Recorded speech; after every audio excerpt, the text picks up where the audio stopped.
Hello and welcome everyone. Thank you so much for joining us for our monthly Ninja Skill Booster.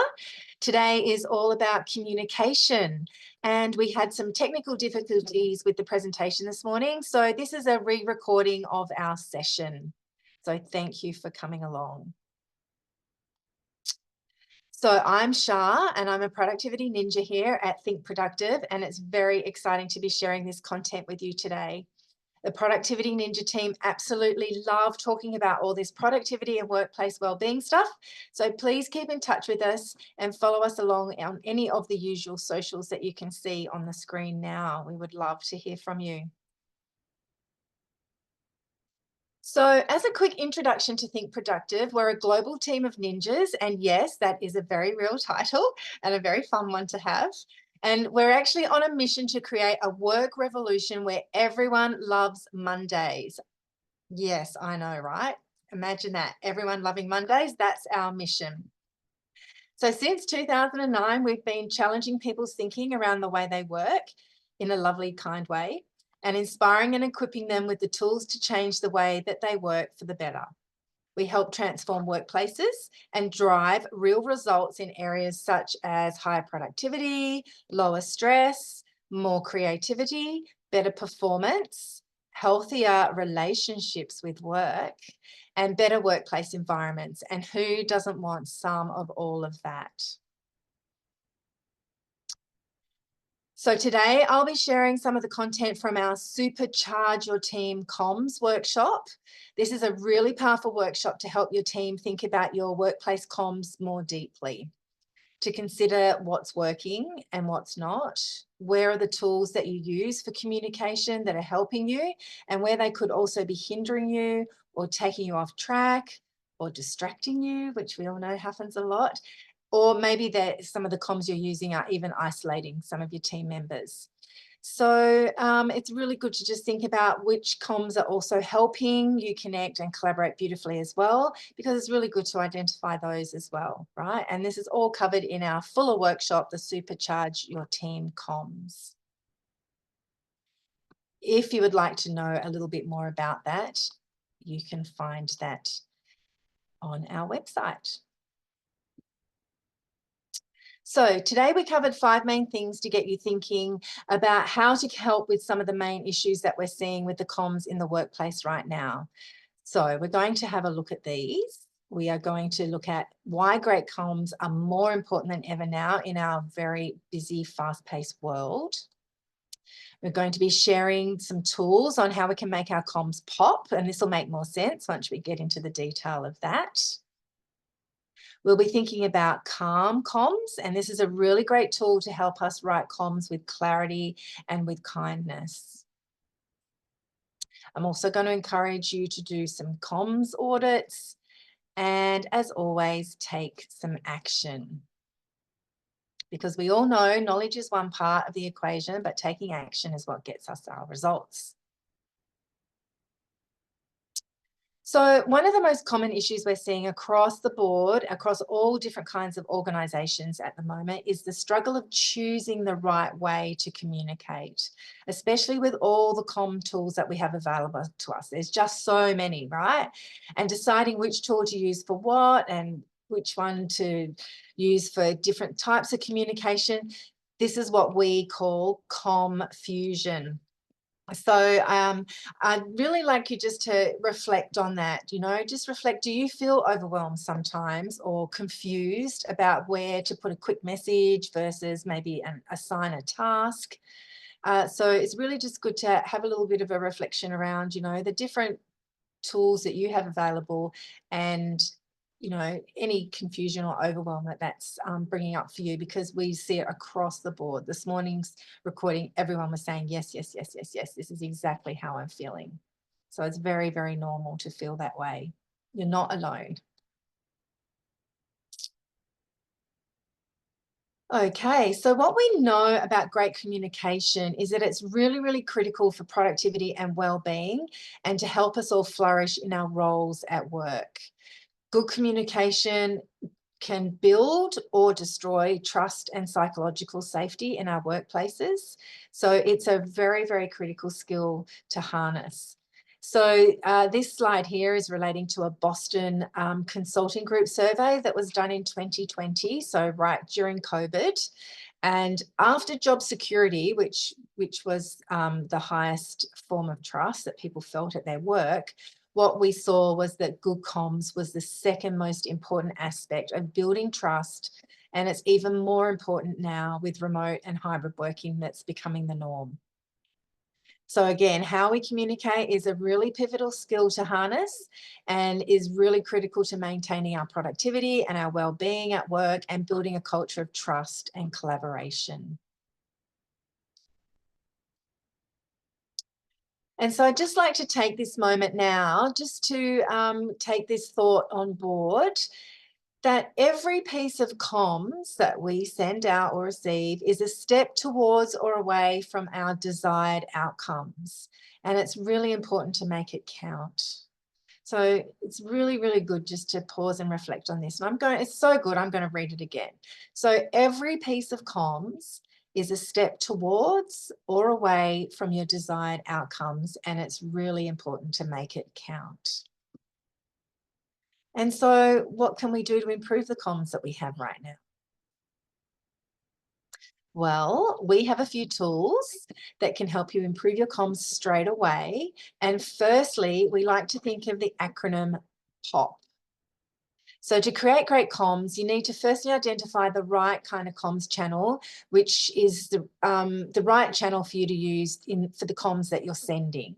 So that when you're sending a message, it's landing correctly, it's landing with the right impact, and it has clarity, and it's landing with the right intended outcomes that you want to achieve. So when we first look at POP, the number one thing we want to consider is the purpose of our comms. Why are we writing this piece of communication or even setting up this email in the first place? It's really good to get clear about that.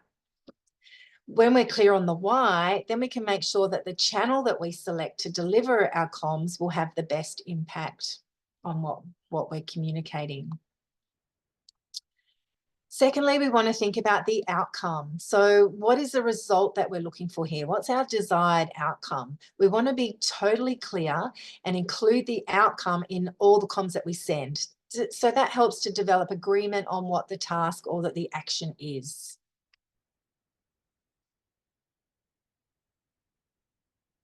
Next comes priority, and this relates to the urgency or the importance of our communication. So what level of urgency or importance can we put on this? Do we need to put on this?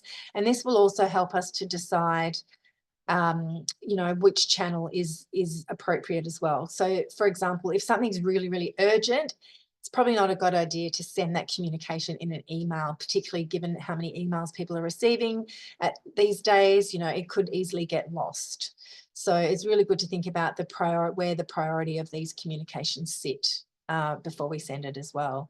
And then lastly, of course, is the people. So who is our target audience? Who do you need to involve in the communication that you're sending? Who do you need to share the information with? What do you need to tell? Who do you need to ask something of? And it's really good to be very particular when you're doing this. So thinking about, do you have the right people for your comms? And do you need so many people? Because another thing that we see a lot happening nowadays is that everybody wants to CC in everyone as well. So it's really good, just so you're not overwhelming people unnecessarily, is, who are the most important people and who can I send this communication to? Who do I need to send it to? So I'm just going to share a couple of examples of some communications and working through this POP process now. So here we have the purpose of our communication is to have a conversation about performance issue. And the outcome would be to create some understanding of the issue and working out an action plan on how to move forward from that performance issue.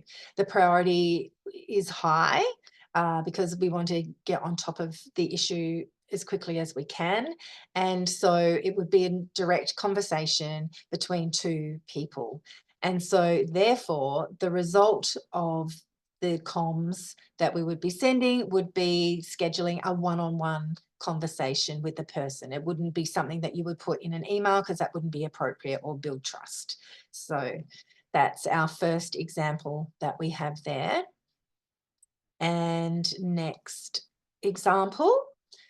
The next example we have is sharing business financials for the quarter. And the outcome is to have the whole business informed, like everybody, all the teams and everyone, so that everyone's understanding on the same page and everyone knows what the business financials were for the quarter. The priority is medium to high, and we want all staff to know about this. So in this situation, the best comms would be either to put it out into a quarterly meeting that we have, and we could present it at that quarterly meeting, or we could potentially even send this in an email as well, provided that there wouldn't be any confidentiality clauses that we might be breaching by doing that. So it's really good to think about those little nuances as well. So for this next piece now, it's just good to have a little bit of reflection around choosing a piece of communication that you're about to undertake and using the POP acronym to decide the best approach. So you can pause the recording while you do this, and I will just invite you to go through the POP process. I'm going to pop that up on the next slide now so that you can go through it again, and take a piece of comms that you're about to undertake, pause the recording and just go through that process so you get a feel for what that is like. And here is the acronym again for you now, for you to pause and have a look at.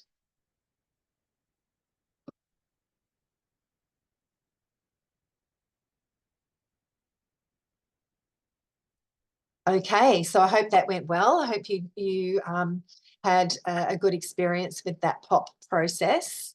Now we're going to move on to creating the right tone in our comms. And what we're wanting to focus on is a nice calm tone. So we're really big fans of what we call kindful leadership in Think Productive.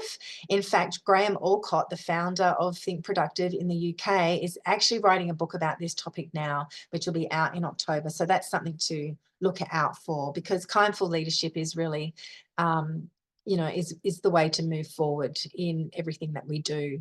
So when it comes to comms, the phrase clarity is kindness really rings true even more. So when we can give clarity, we help people to understand. They can help connect with where we're heading in our communications. They can help connect as a team, as an organization, and even as an individual. So when things are clear, it helps us to understand and connect with what is being presented to us. So clarity is a tool to also help with the tone of any piece of communications that we're writing to people. So when we think about clarity, we also like to think about calm. And of course, we have another fabulous acronym here for this. And so when we're thinking about calm, the acronym of calm, when we're writing calm, kindful communication, we want to think, does this piece of comms create clarity? So this is the first part of it here.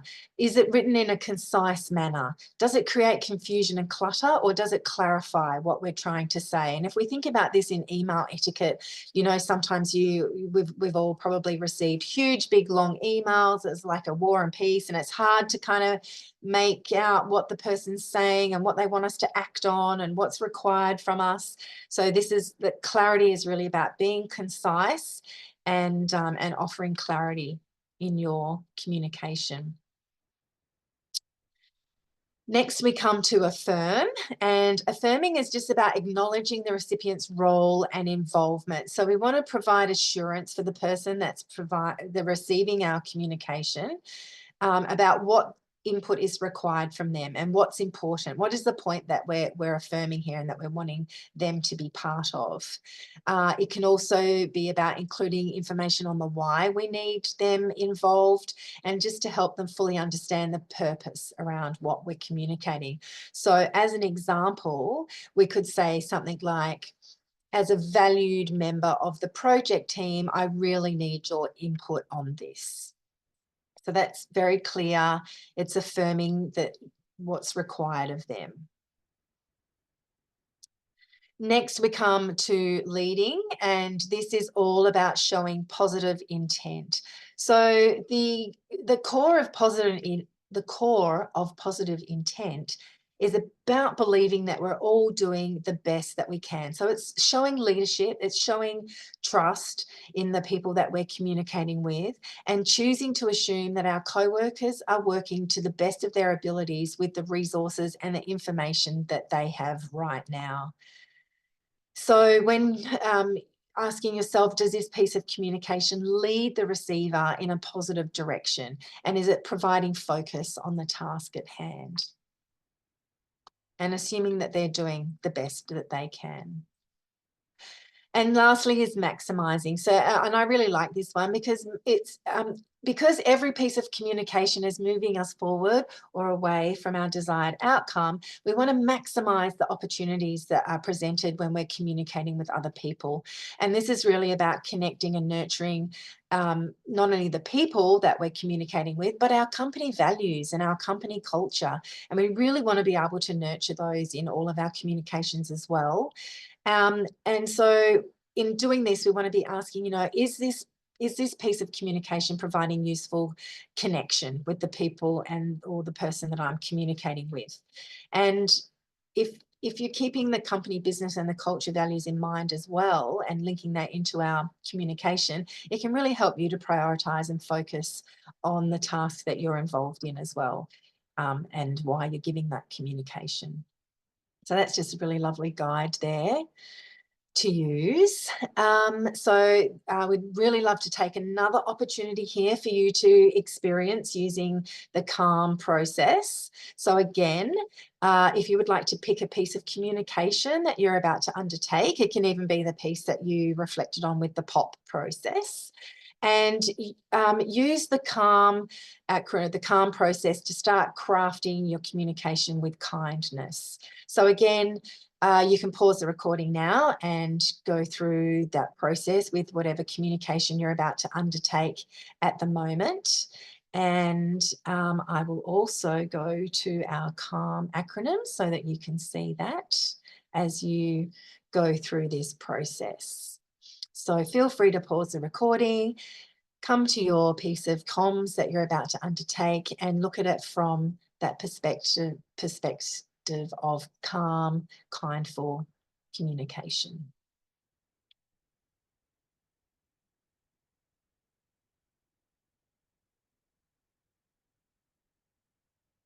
Okay, so hopefully you had a really great experience with that little process as well. It's just a really lovely way just to shift our thinking about our communications. Often when we're so busy, it can be really, really easy just to shoot something off to someone without even thinking about the fact that we're actually addressing a human being with feelings and with their own overload or their own overwhelm. And so it's really lovely just to think about, okay, not only do we need to be clear and concise in what we're saying and making sure that, you know, our comms are landing the desired outcomes that we want, but we also need to be mindful that we're dealing with another person, another beautiful human being who deserves our kindness and our positive intent and all of that at the same time. So here are some other ideas to even further improve your comms in our new hybrid environment. So this one touches on Zoom fatigue, and hands up who's experienced a little bit of Zoom fatigue over the last 3 years. It is a great way of working. It helps people connect in ways that we never have before, but it can be overwhelming and again, fatiguing as well to, you know, have 4 or 5 Zoom meetings in a day. So just some ideas on how to deal with this can be around using your cameras. So making sure you're using the cameras well. well. Sometimes asking everybody to have the cameras on so that we can all connect. And then perhaps other times asking people to turn them all off so we can all have a pause and have a little bit of a break, so that we're not all switched on all the time. Another thing can be to look for ways to shorten your meeting. So everyone has their cameras on for 15 minutes of proactive attention, get in, get the communication done, and then finish up nice and quickly. Can be another way, and I'm sure everyone will appreciate that. We can also look at alternatives to online meetings, such as a phone meeting. I know we've often got out of the habit of talking to people on the phone, but it can be just really lovely just to check in that way sometimes and hear people's voices just online. And also we are seeing a lot of walking meetings being used now where we might just pop out, and even if it's a walk around the block, and just have an active meeting where we're moving our bodies and limbering up as well, so we're not just stuck in the stuffy office all day, or a beautiful office that you might have. And or a short stand-up meeting. We're seeing a lot of those coming in now as well, where, you know, we might meet in a meeting room and we just all stand up. If it's again a nice short 15-minute meeting, we can just all stand up. So it's just about bringing a different attention and presence to our meeting and our communications.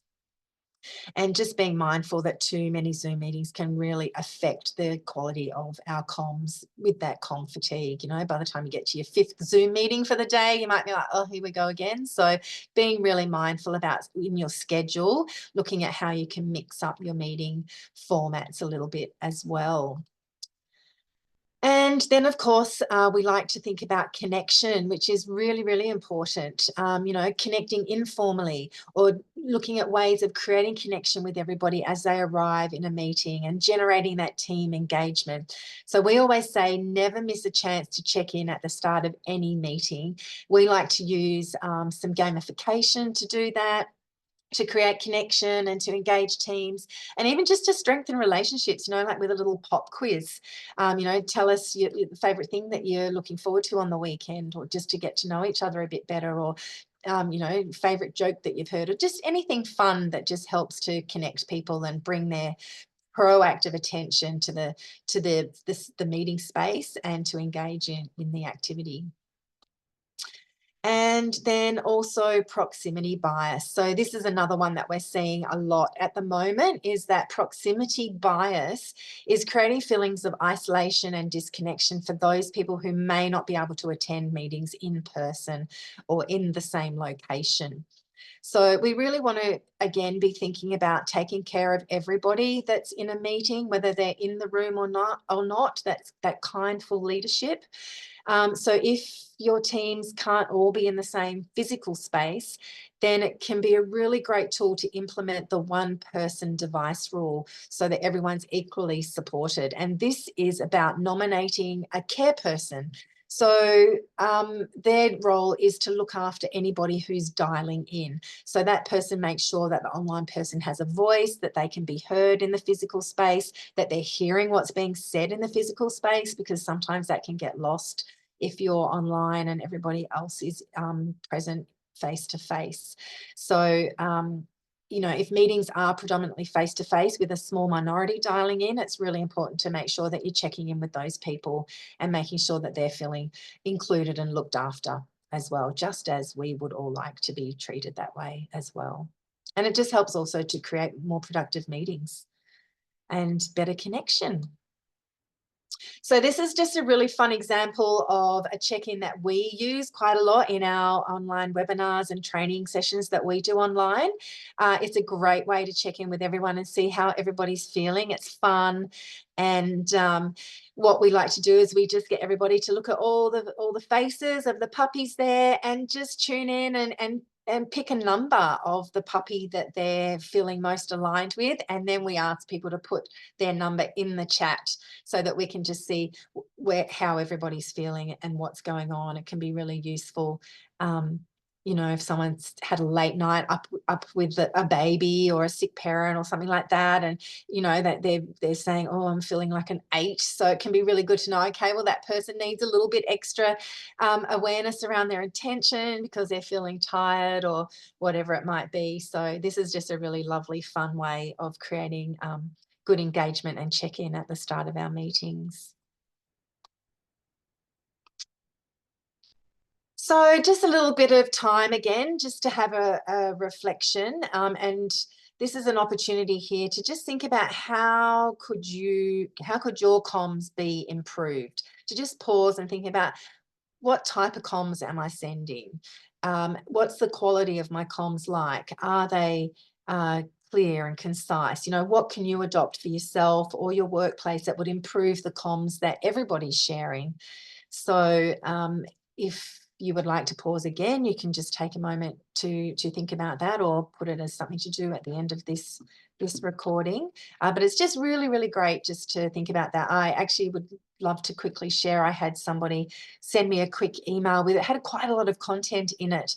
And then about a minute later, I received a second one from that person, and they said, "I'm really sorry. I didn't even stop to ask, how are you? How was your weekend? How's your week ahead looking?" So it was just really lovely that they acknowledged that after the fact. And then I could, you know, say, "Yeah, I'm great. Thanks for checking in." It was just really lovely to do that too. So yeah, so just take some time to reflect on how could your comms be improved. It's a really great place to start.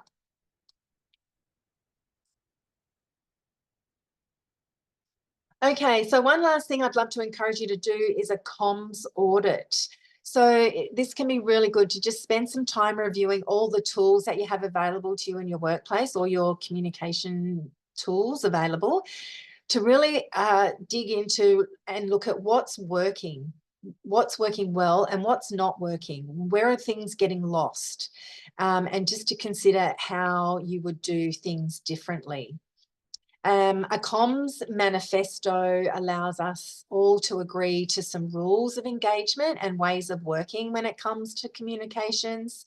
And in our full workshop, we work together with teams to create a comms manifesto that works for everybody. And this works in two parts. So firstly, we set up some clear comms values. And this is around things like how we work, and they might include things like no emails on holidays, or no emails after 5 p.m, or no emails before 9 a.m, things like that. So, and it's agreement around the values of our communications and how we all want to come to that as a team.